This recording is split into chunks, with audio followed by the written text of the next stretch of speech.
Hi and welcome. A Hero by R.K. Narayan. This will be taken up as a listening exercise.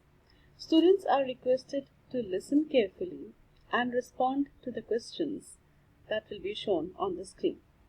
The students may pause the video and respond to the answers. The story is about a boy, Swami. Whether he was a real hero or he was celebrated as a hero, the students are left to decide and perceive and form an opinion towards the end of the story. Let's begin the story.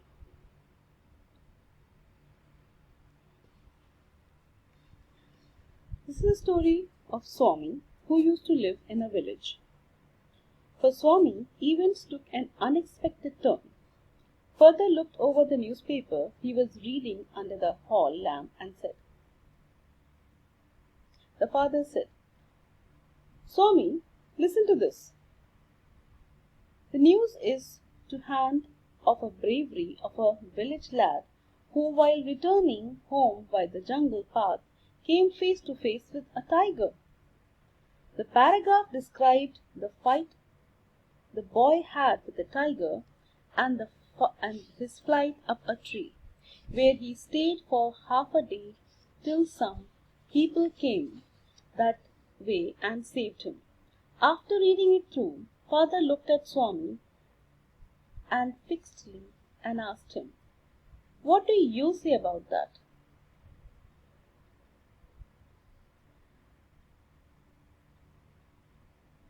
Swami said, I think he must have been a very strong and grown-up person, not at all a boy. How could a boy fight a tiger? Leave alone strength. Can you prove you have courage? Said his father. Let me see if you can sleep alone tonight in my office room. On hearing that, Swami was terrified. A frightful proposition, Swami thought. He had always slept beside his granny in the passage, and any change in the arrangement kept him trembling and awake all night.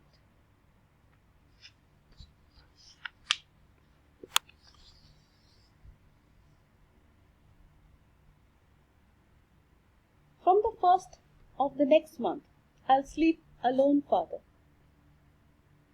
No, you must do it now.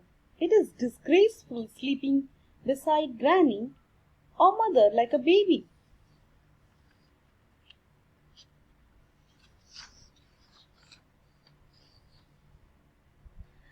As the night advanced and the silence in the house deepened, his heartbeat became faster.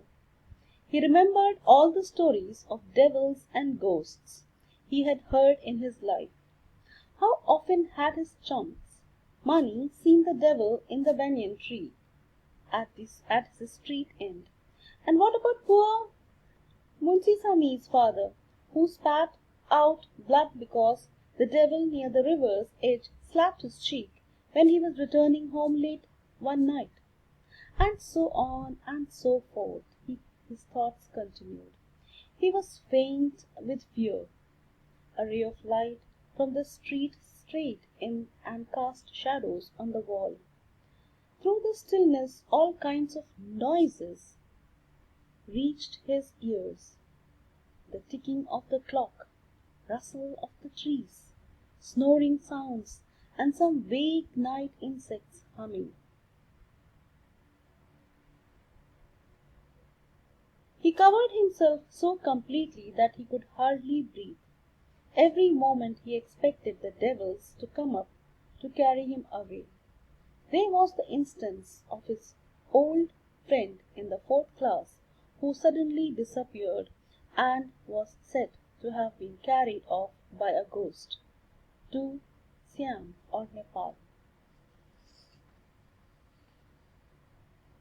All of a sudden, Swami felt that something was moving. He lay gazing at it in horror. Ouch! Something has bitten me, went forth an agonized, thundering cry, and was followed by a heavy trembling and falling amidst furniture.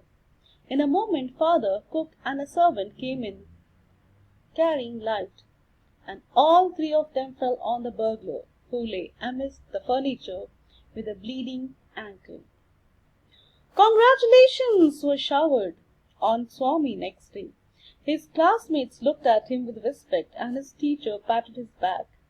The headmaster said that he was a true scout and a real hero.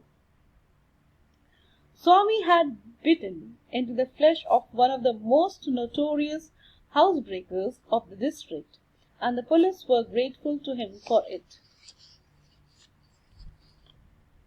The inspector said, "Why don't you join the police when you are grown up?" Swami said, for the sake of politeness, "Certainly yes," though he had quite made up his mind to be an engine driver, a railway guard, or a bus conductor later in life. When he returned home from the club that night, father asked, "Where is the boy?" "He's asleep already. He didn't have a wink of sleep the whole of last night," said the mother. "Where is he sleeping?" "In his usual place," mother said casually. "He went to bed at 7:30. "Sleeping beside his granny again," father said. "No wonder he wanted to sleep before I could return home. Clever boy." Mother lost her temper. "You let him sleep where he likes. You didn't risk his life again." "You needn't risk his life again," father murmured as he went into a change. "All night, mollycoddle, and spoil him as much as you like. Only don't blame me afterwards." Swami, following the whole conversation under his blanket, felt tremendously relieved to hear that his father was giving him up. It is left up to the students to decide whether Swami was a real hero or an incidental hero. Thank you.